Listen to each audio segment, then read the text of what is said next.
Great. Now can you hear me?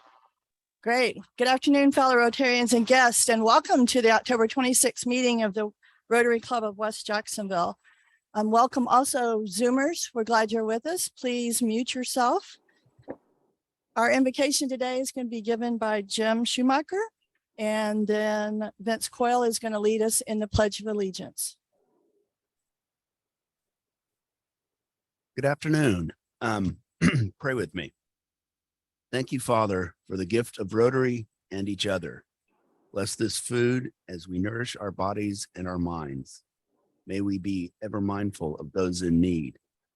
Help us to provide food for the hungry, to heal the wounds of hatred with our love, and comfort those in sorrow, and bring peace to those living in areas of unrest. Amen.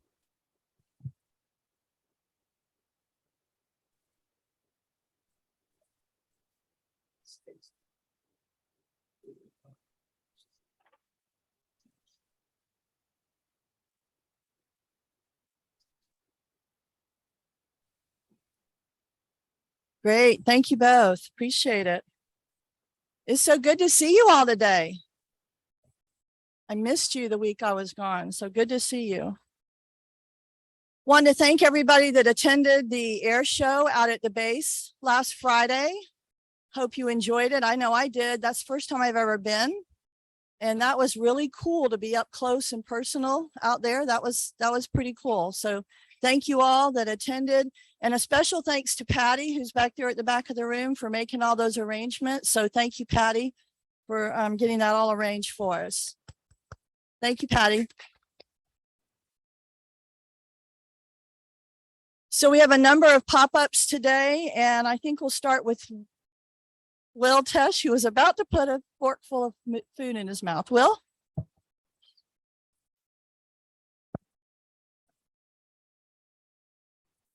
So we've got the dictionary project that we're going to start delivering on Monday, the 31st, and Tuesday. So next week, we have two schools. We'll be delivering to Chimney Lakes on Monday at 10:30 in the morning, and then Crystal Springs Tuesday on the 1st at 9.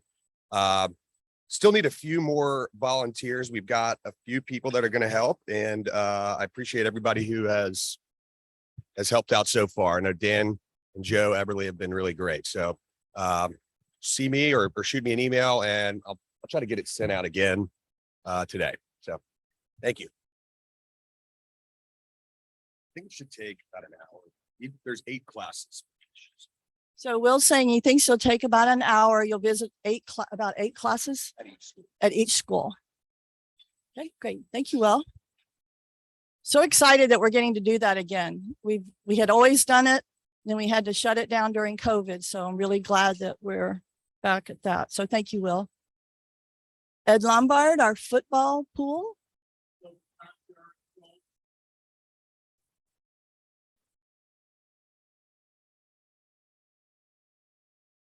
Joe Springer.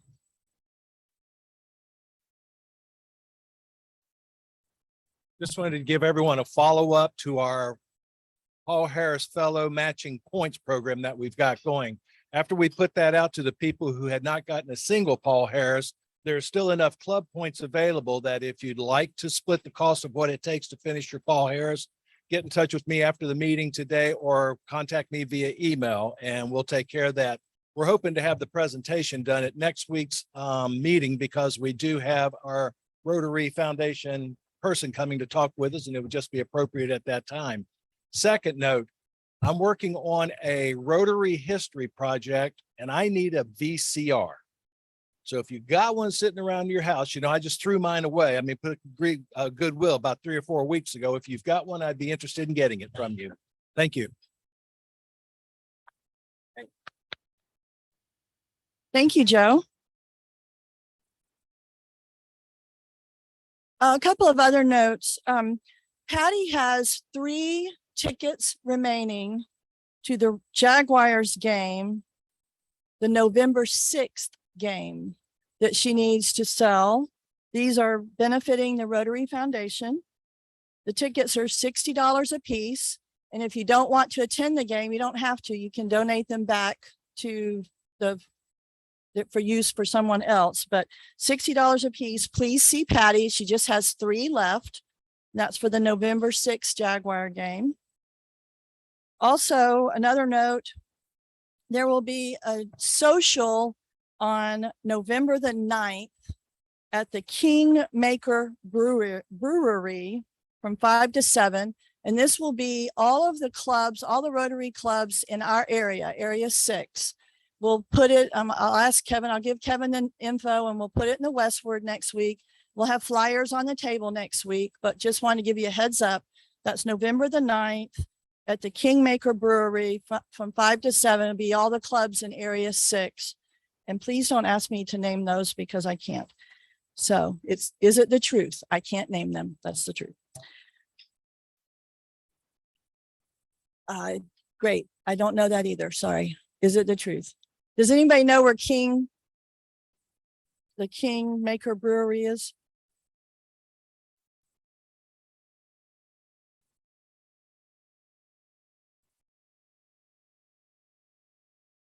Okay, so next week we will tell you, and we'll put it in the Westward. We'll tell you where it is, November the 9th. And one last note, there was some information shared quite a while ago now about an opportunity to help the Rotaract Club from downtown with a truck or treat project that they're doing for the Spring Park Elementary School at Halloween. It's on October 30th. If you had an interest in sponsoring that or sponsoring a part of that with them, if you'll see me after the meeting, I'll give you that information. Are there any pop-ups that I failed to mention? I'm sorry, Jimmy Kelly.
Great. Thank you so much, Jimmy. Thank you for sharing that update. And we're so happy to see you doing well and see you back. So that's great. Thank you.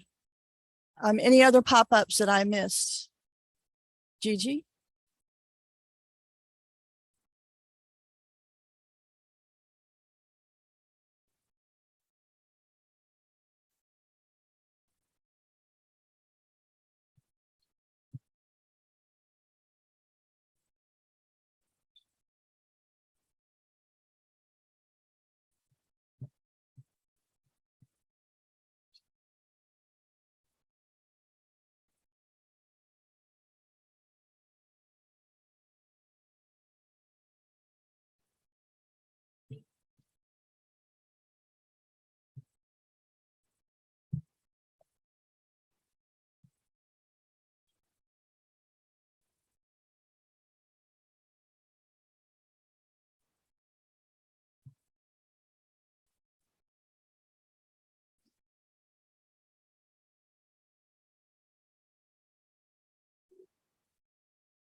Great. Thank you, Gigi.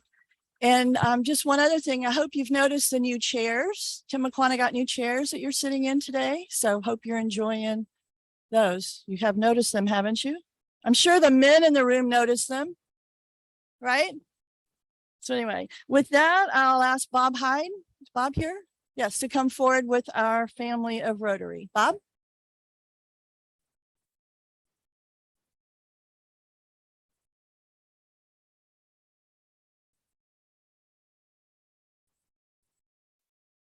Thank you, President Sean. Birthdays last half of October.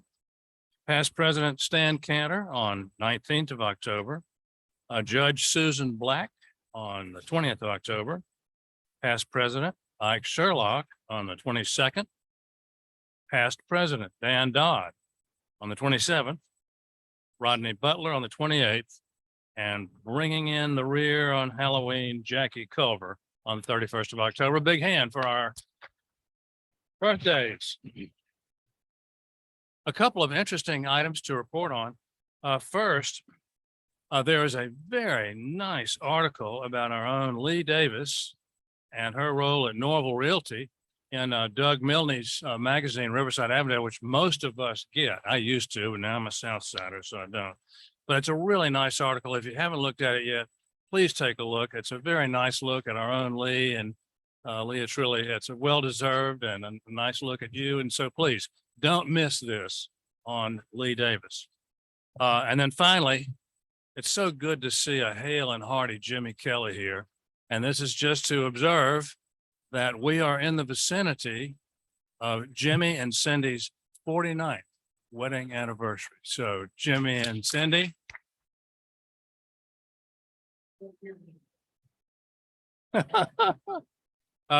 Finally, the Marty Sack memorial joke. If any of you new Rotarians want to know more about Marty Sack, please let me know. It seems that a burglar had gotten into a house and it was very, very dark. And he's kind of feeling his way. And all of a sudden, this voice comes out of the dark and says, Jesus is watching you. Well, his heart goes to his throat. He searches for a switch and finds it, turns on the light. And there's this parrot hanging in a cage. And he says, gosh, parrot, you scared the life out of me. But let me ask you, what's your name? And the parrot says, Moses. And the burglar kind of puzzled. He says, well, what kind of pet owner would name their parrot Moses?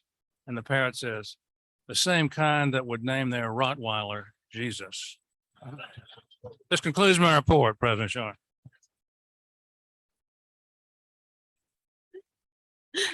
That's a good one. Thank you, Bob.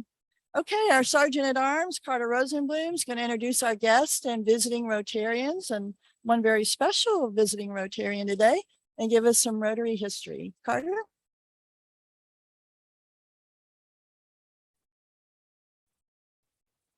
Thank you, President Sean. In the spirit of keeping up a joke, I was trying to think of something today. I thought about a lot of my unemployed friends, and it was difficult because with the unemployed friends, none of the jokes work.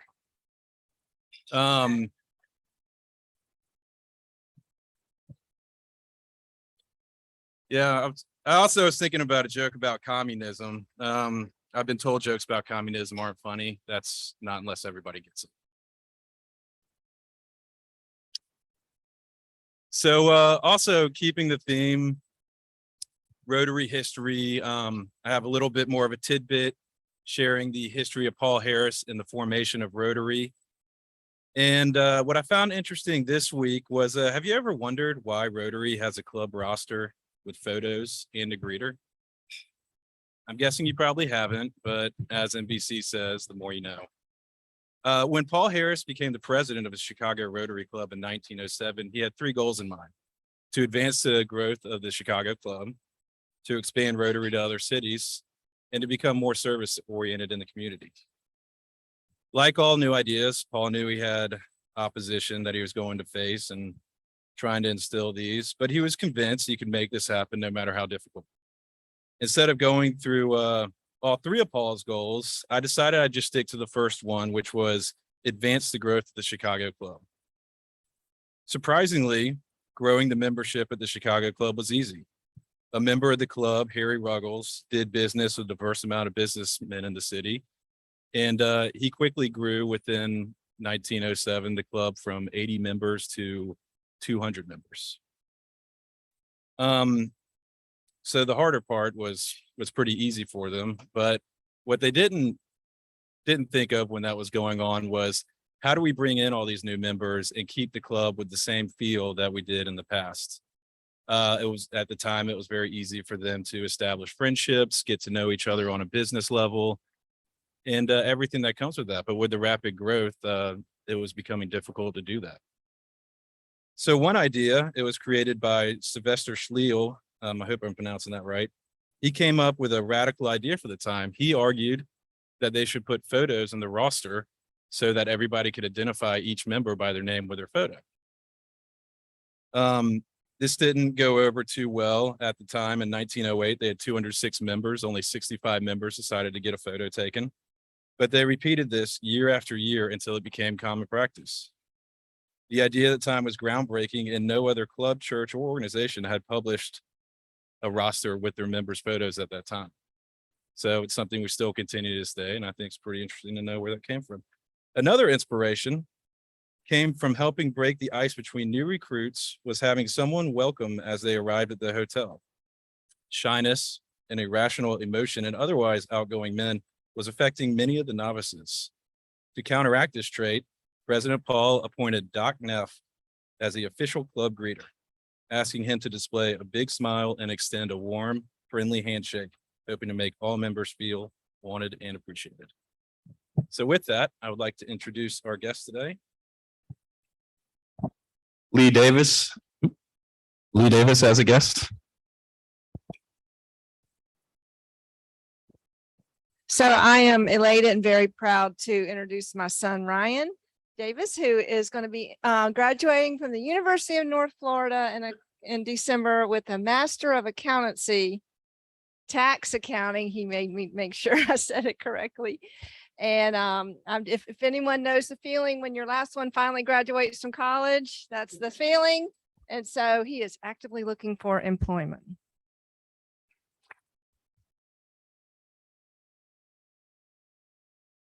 And I would also like to introduce a very special visitor from the Downtown Rotary Club, a past district governor, a friend, my boss, and my dad, Percy Rosenblum.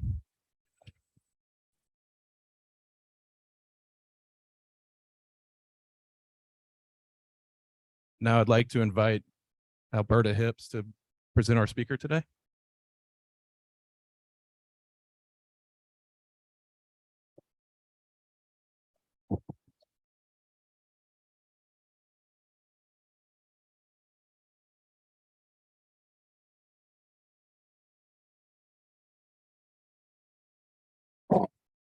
It's my pleasure today to introduce Kate Ehas, who is Executive Director of Groundwork Jacksonville. And it's many of you in this room already know the great work that Kay is doing. She joined Groundwork Jacksonville in 2017, and she's been relentless in her work to make sure that this project is delivered to us as soon as it can be. And that's a hard thing to do when you're working in partnerships like Kay has to do with the city of Jacksonville and other government entities. She's done an outstanding job. She quickly went to work and got the city council to approve the master plan for the Emerald Trail master plan system. And she's going to tell you about how far that's already come along.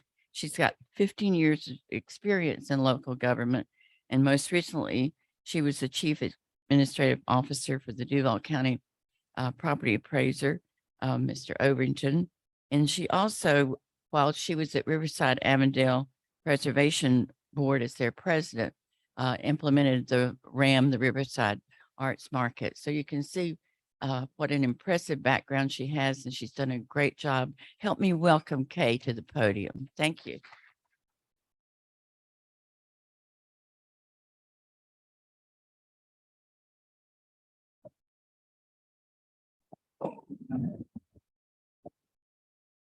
a bit shorter than Alberta. So do I get a medal for working for Jim Overton for 13 years?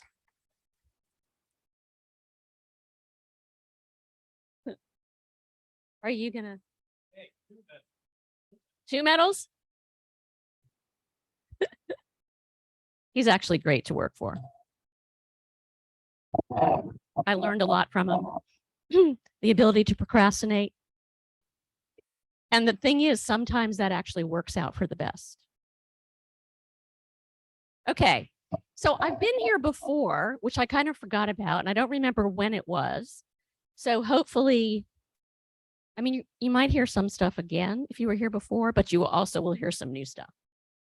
So I want to tell you a little bit about who Groundwork is, because it's important to keep bringing that message home, and how we go about our work, and then what we've accomplished so far. And then I hope it demonstrates the value of the public-private partnership, the importance of completing the project and doing so in the right way. So Groundwork USA is a national enterprise with a network of local organizations that work to transform the natural and built environments.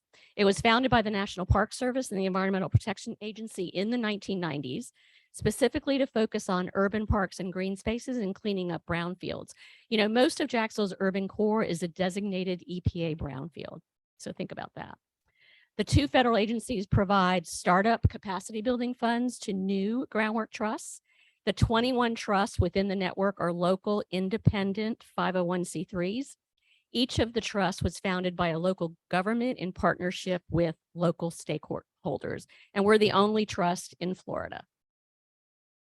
So in 2013, hold on, I gotta get this thing right. Mayor Alvin Brown's administration and the Springfield and Eastside neighborhoods worked together to bring a groundwork trust here. The city had struggled for years with cleaning up its urban land and waterways, and that's why they thought a groundwork trust could help them. Central to our mission is engaging communities as our partners in project planning and design, and then in the greater goal of neighborhood revitalization. Also, every project has stakeholders, be it private developers, private property owners, public agencies. Without their cooperation, we cannot get the best outcome for the community and the environment. So our mission is to literally clean up the ground and water in underserved neighborhoods and transform them into public spaces that we can all enjoy, while providing green infrastructure that makes us more resilient and provides habitat for wildlife. We do this by developing community-based partnerships that empower people, businesses, and organizations to promote healthier places to live, work, and play. We believe that everyone deserves a green, healthy, and resilient neighborhood environment, and we reach that goal through inclusion, meaningful engagement, and collaboration. So we raised private funds to develop the Emerald Trail Master Plan that was adopted by the City Council in March of 2019. We pulled together a steering committee comprised of neighborhood folks, city staff, business representatives, and urban planning folks. And then additionally, neighborhood organizations throughout the urban core were invited to participate in the process. We held a public meeting in 2019, and over 300 people turned out. We were actually surprised pleasantly by the turnout. When complete, it's going to be 30 miles of contiguous trails and linear parks, and includes the ecological restoration of McCoy's and Hogan's Creek. So, hold on. Sorry about that. I thought it was moving. So this is Hogan's Creek, 5 and 9. This is McCoy's. So as you can see, it's a major, major connector, connecting neighborhoods to each other, downtown, the river, to schools and parks. These are our guiding principles that we gave to our trail design consultants. Some of the ways we can highlight neighborhoods are through wayfinding signage, storyboards, and art.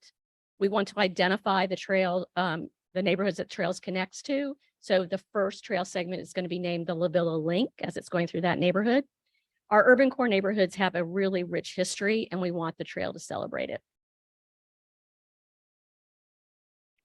So our geographic area is the 24 square miles that contain Jacksonville's urban neighborhoods. 69% of residents living in these neighborhoods are low to moderate income, and 34% are living in poverty. 75% are people of color, 70% of which are African American. The blue areas you see there are the Hogans and McCoys Creek watersheds that are adjacent to each other and really comprise most of our geographic area.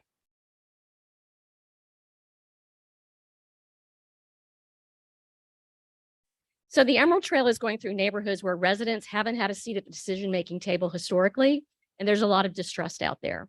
We engage neighborhoods again as our planning and design partners. These are their neighborhoods, not ours, and residents are the experts in their neighborhood. You know, I come from a neighborhood leadership advocacy background, and so I can relate to them wanting to have control over their neighborhood. So how do we do this? We do it with visioning sessions, community meetings, and ensuring residents reside on project task forces and steering committees so that they influence the project and participate in the decisions that affect their neighborhoods. Over time, residents share what their real needs are for their community, and we work with them to support them in their ability to achieve it. For example, working with residents on the McCoys Creek project, they expressed a desire to become better mentors and leaders and environmental stewards. And we created a leadership program for both youth and adults that's centered around environmental stewardship that teaches leadership skills and mentoring skills. So the success of this project requires an effective working relationship with the city and is a long-term partnership. It's going to be a city park at the end of the day. Groundwork in the city will share programming and ongoing maintenance responsibility. Our funding agreement with the city has been to split trail design costs 50-50 and the city pay construction costs. We fund preliminary creek design plans and work to secure final design and construction grants. Groundwork's role is to oversee trail and creek design and ensure all affected parties are at the table. We have a really big tent: residents, businesses, developers, public agencies, and to be the consistent, getting us to the finish line leader of the project, ensuring the integrity and beauty of the trail. So let's talk about what we've accomplished in just 3 years.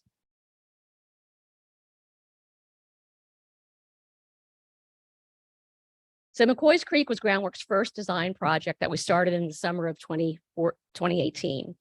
As you know, it's been the city's #1 flooding concern for decades. All of the neighborhood's recreational amenities were removed for retention ponds that then didn't solve the flooding problem. Groundwork raised private dollars, hired a design firm who are experts in Florida creeks and natural channel design. The city was represented on our procurement committee, as was the Riverkeeper. Our design reduces flooding, improves water quality, creates habitat for fish and wildlife, creates access and recreational amenities. The city was only looking at it as a flood mitigation project. So what you see here is what it looks like today. This is where the two creeks, the two branches come together and then start heading east to the river. This is a park that we're planning for that area. It sits in a 30-acre Hollywood Park that used to have incredible amenities for that neighborhood: tennis courts, basketball courts. So we want to bring recreation back. This is the creek starting to be under construction. This was McCoys Creek Boulevard. So that road was removed because it floods all the time. There's nothing we could do to take it out of flooding. As soon as that road was removed, nature took it back. I mean, it's amazing. And now today it looks like there should be a creek right there. Because that road's removed, we had to create cul-de-sacs. This was a typical city retention pond that part of our design, usually you have a pipe connected directly from a pond to a creek. So we're connecting it through what's called a step pool channel. So it goes through green infrastructure and cleans itself before it actually gets into the creek. So this is that pond. Now this has been constructed. When they drained the pond to redo it, they found a van in that pond from the 1960s. There were no people there though, no bodies, no skeletons. So that was good. Those things have to be pretty deep though for you not to see a van in there, right? So this is that pond. We've created a living shoreline and there's a boardwalk. Here you can see the living shoreline. This is that step pool channel. It's going through this green stuff and rocks to get there. We're having to cul-de-sac the residential roads. This is the boardwalk actually. And all of these cul-de-sacs will have litter traps in them because, you know, the residences are up here and it goes down, right? And so stuff can blow over. They're also going to be developed as we're calling them community living rooms, you know, so there'll be benches and things like that in there. So the La Villa Link is currently under construction. That was our first trail project. This is currently, oh shoot, hold on. What did I do? There we go. This is Florida Dwight Park in La Villa. La Villa had a huge park at one day before I-95 came through it. So this is what was left of it. It was in really, really bad shape. Because the trail's going through it, the Parks Department is improving this park. So there's going to be new playground equipment. There's a new basketball court. This is this trail under construction. This is what it's going to look like when it's done. It's going to be done in March of next year. It's supposed to be October. Supply chain issues have slowed it down. So now it's next. So if you're a donor or a member, we're having a big grand opening party. You might want to get on board. So we are doing, this is trail segment number 2 right now is under design. It's Hogan Street from the river to Hogan's Creek. And it will be under construction probably by the summer of next year.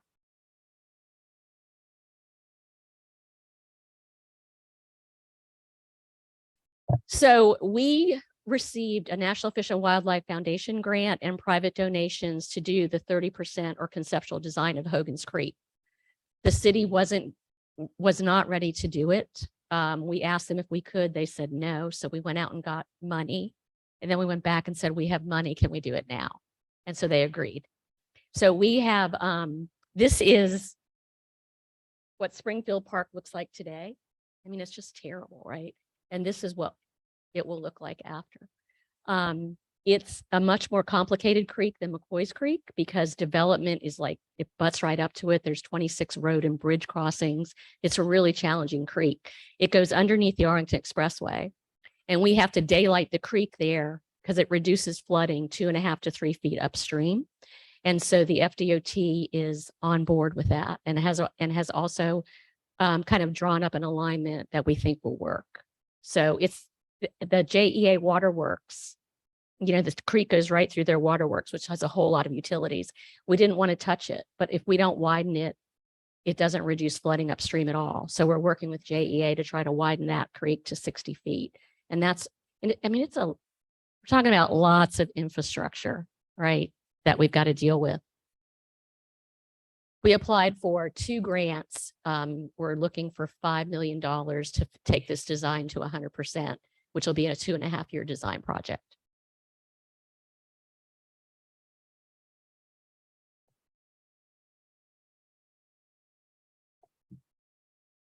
So with almost $5 million in contributions, Groundwork Jacksonville has leveraged $85 million in public funding so far. That's actual money in the budget.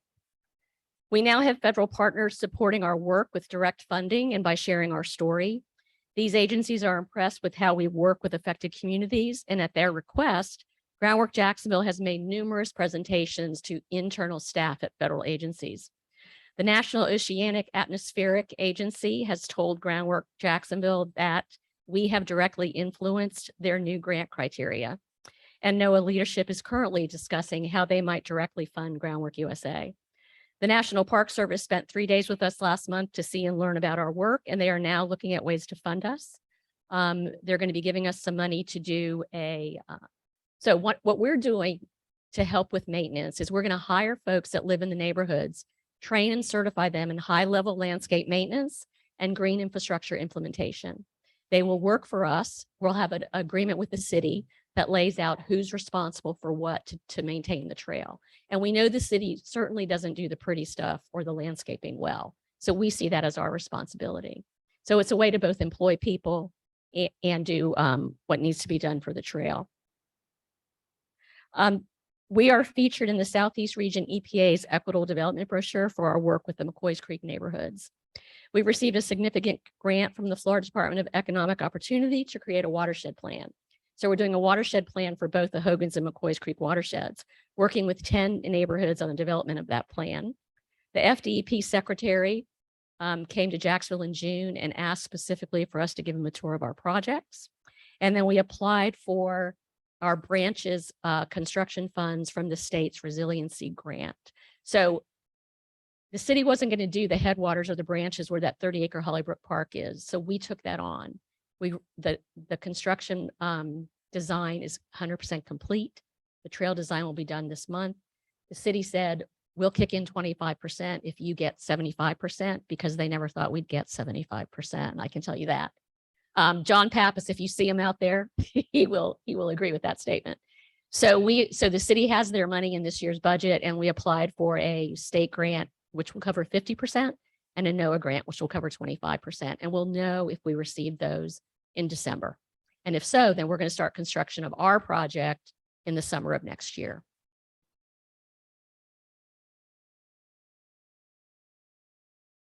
So you may have heard this before, but I think it's really important to say again.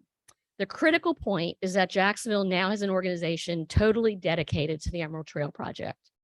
We believe that the Emerald Trail must be world-class and nationally renowned, that we deserve that fabulous transformational amenity, and that's why design matters. We're trying to design it as a nationally renowned trail system, and you want the private sector to be able to control that design. Trust me. Our entrepreneurial and solutions-oriented approach and our flexibility as a private organization keeps the project moving. Our commitment to community engagement and equity brings diverse voices to the conversation.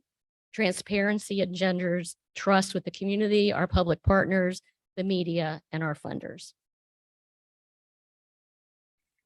So there are 5 more trail segments. So 40% of the project is in design or construction. There's 5 more trail segments that are now going to receive local option gas tax funding. That's under JTA. So JTA will become our new partner. And, you know, I thought the city was difficult, and I will never complain about the city again. One thing, the gas tax pays out over 30 years. We want to get these done in 6. We got some things to figure out. This is segment 3. It's the next one we're going to design, which connects from the Riverside Arts Market down Riverside Avenue to Memorial Park, and then from the Riverside's Arts Market underneath the Fuller Arm Bridge through Riverside over to McCoy's Creek. So our current projections based on the construction costs of segment 1, what we think segment 2 is going to cost, and then the craziness that's going on right now, we think it's going to cost $212 million to finish those 6 trail segments. The gas tax is $132 million. So we think there's an $80 million funding gap. Now that may change, right? Because we're working with JTA on trying to get a really better handle on costs. We believe, though, that private funding remains essential to the project, not just because we'll need more money, but again, the private funding is what gives us influence with those public agencies. It just does. That's the reality of it. So as we've researched other major trail cities, we see a mix of funding sources is important, but in every case, private dollars play a significant role. Private funders contributed 13% in New York, or $20 million for the High Line. Atlanta's nonprofit partner is providing $100 million of the $350 million they need to complete their Beltline. More than half of funding in Indianapolis came from private donors.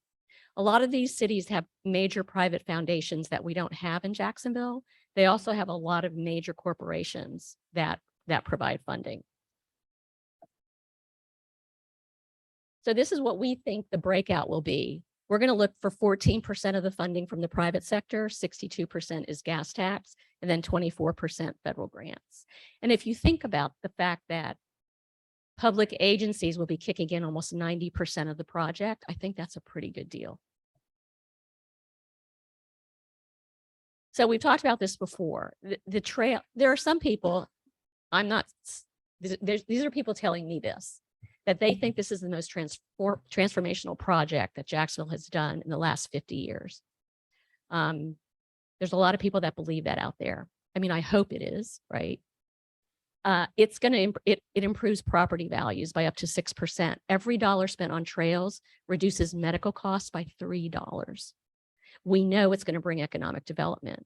You know, the Atlanta Beltline has had a 10-to-1 ROI. Before we even built a mile of trail, we have developers buying property because it's right next to or near the trail. But what I love the most about it is how it's connecting us, the social connections it's going to bring. Thank you. Did I make the time?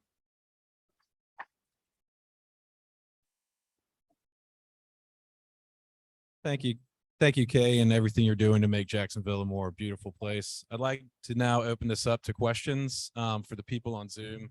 Please wait for me to get over to you with the microphone so they can hear you. Microphone. Thank you for all you do for Jacksonville. This is a wonderful project. When you came and spoke last time, several of us rode on the existing portion. The S line? I'm sorry? The S line rail trail? Yes, yes. And so it was really beautiful and it's still coming along and it's going to be just a tremendous addition to Jacksonville. We want to thank you. Absolutely. It's going to be greening up the urban core a lot.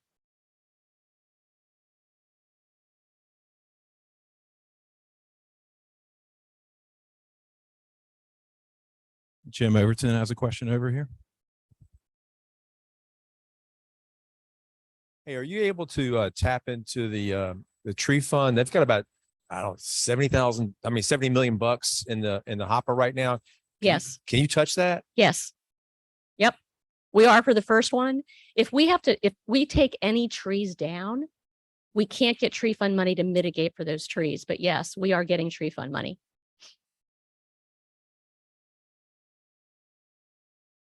Wrong side of the room.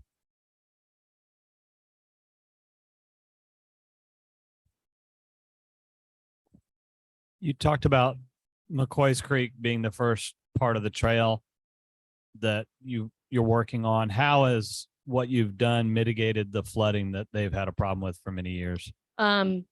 So it hasn't been restored yet, right? The only thing that's been done is the road's been removed and that retention pond's been done.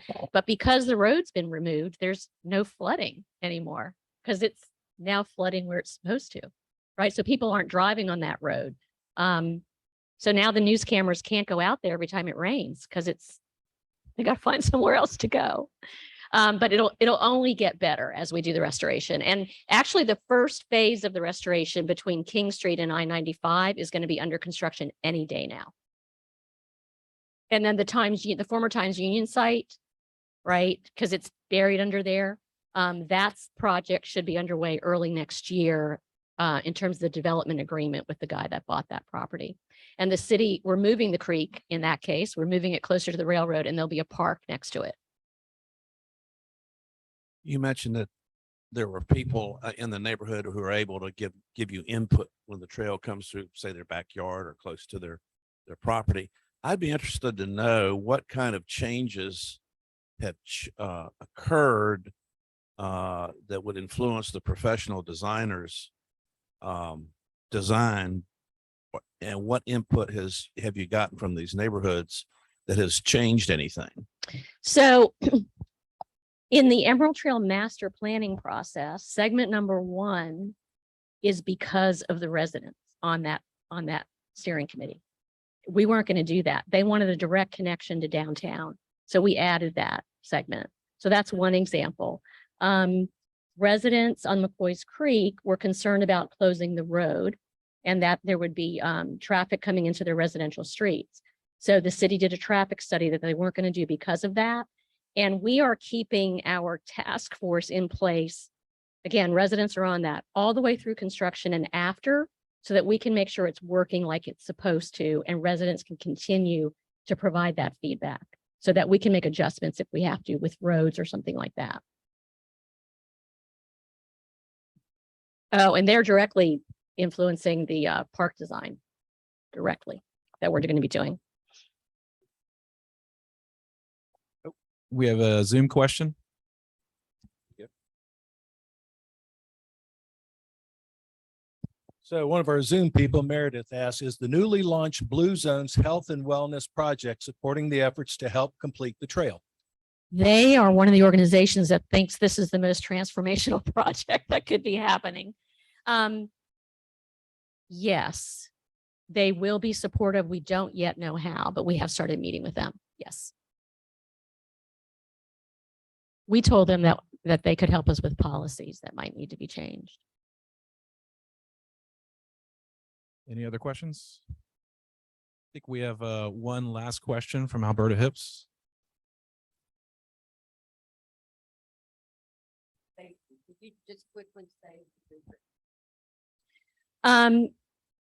So we're adding lighting. The trail will be lit. So that's the first way we're addressing safety. We are going to start looking at whether or not we need to do more.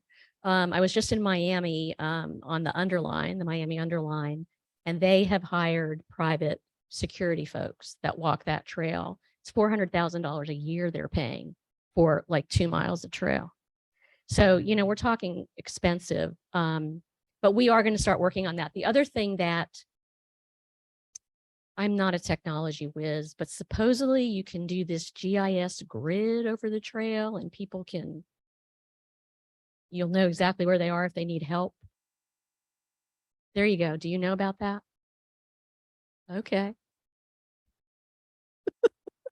Geofencing. So I missed a question over here. Hi, one of the things you mentioned is developers are starting to buy up land around the trail and stuff. And I believe this has happened in Atlanta, but you know, the neighborhoods around there become gentrified and the local residents can no longer afford there. Is there anything they're planning to do to deal with that? Yeah, that's to me it's harder than building a trail, right? Is our goal is that long-term residents get to remain and prosper from what we're doing. So in the McCoys Creek neighborhood, we helped them develop a 10-year vision and then worked with them.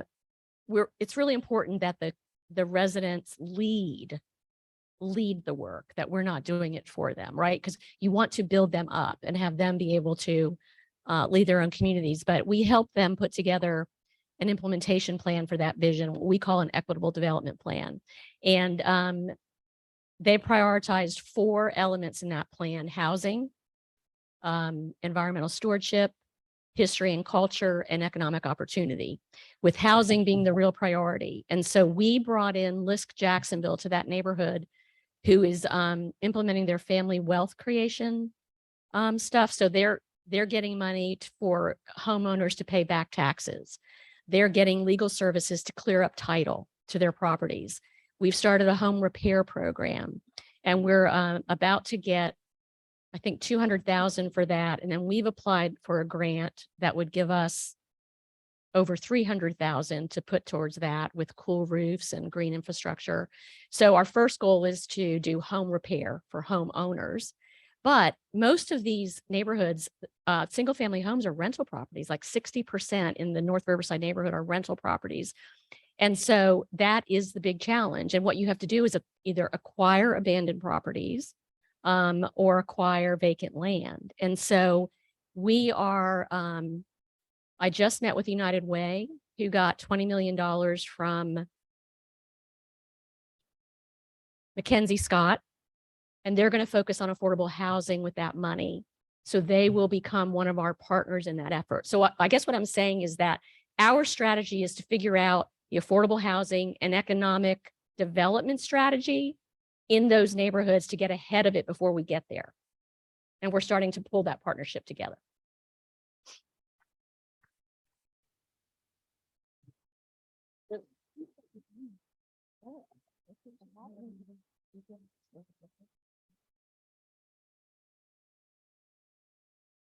Y'all help me thank Kay.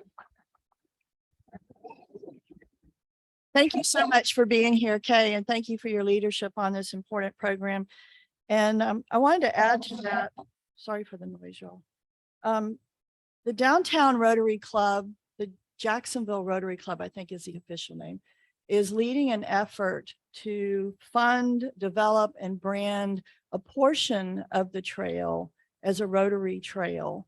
And so there'll be more to come on that. That portion of the trail would run from the Fuller Warren Bridge to the Memorial Park. So the board will be discussing that. The Downtown Club has reached out to a bunch of the clubs to get us to participate as a group project for the clubs here in Jacksonville. I think it's a very exciting project, and I think it gives us an opportunity to give back to the community. So we'll be discussing that, and we'll come back to you with that. So appreciate that club taking the lead on that project. So thank you, Kay, for being here, and thanks for what you're doing. So thank you, everybody, for being here today. Thanks to everybody that contributed to making our meeting today exciting. Thank you to our visitors, Ryan and Kay, of course, and to past District Governor Percy. Thanks for being here, and thanks for giving us Carter. We love Carter. We're very glad Carter's with us and not downtown with you. So there you go. So, but you guys are always welcome here. So please know that you always have a place here at our club. So please visit anytime. We look forward to seeing you again in the future. A few reminders. I failed to mention earlier that we're having a board meeting after this meeting. So everyone is welcome to stay for that if you'd like. Our speaker next week will be Deborah Lowe from the Rotary Foundation, and she's coming here. She won't be Zooming in. She'll be here for our meeting next week. Don't forget to see Will to sign up to help with dictionary delivery next week. And I think that's it. I hope I haven't mentioned anything. Brandon's going to lead us in the 4-way test this afternoon. Brandon?